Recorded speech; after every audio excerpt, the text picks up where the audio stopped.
Hi, I'm Kyle McCarthy with FamilyTravelForum.com, and I'm here to talk about your next family vacation. I like to think of it as the 5 W's. Who, what, when, where, and why of a family vacation. At our site, FamilyTravelForum.com, we have a custom trip planning form that we ask our travelers to fill out. Basically, it's asking what their budget is, what the date ranges are when they're available to travel, who in their party is going, and what their interests are.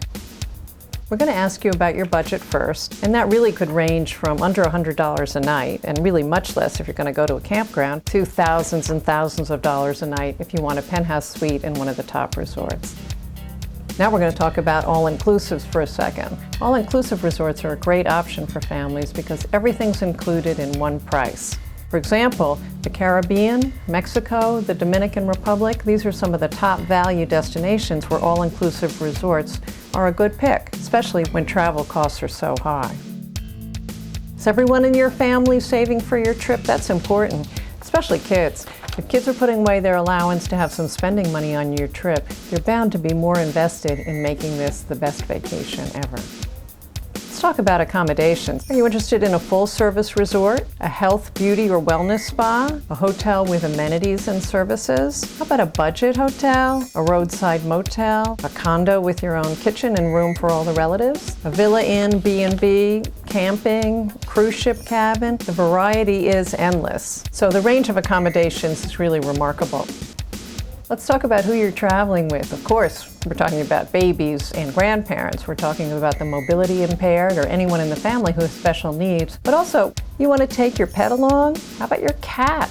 How about traveling with your goldfish? How about going to a hotel where you have goldfish in the room? All of these are travel possibilities. If you're traveling with little ones, you might be interested in a resort with a children's program or one where babysitters are available so adults can go out and have a night on the town.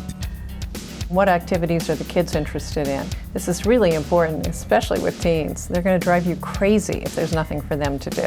You know how hard it is to please your teens. Using the internet to get them involved in travel research is a great idea. Here's a site, travelbigo.com, where teens go and write about their own favorite vacations. It's a great resource when you're trying to plan with your own teens. Send them there and ask them to come back to you with trip planning ideas.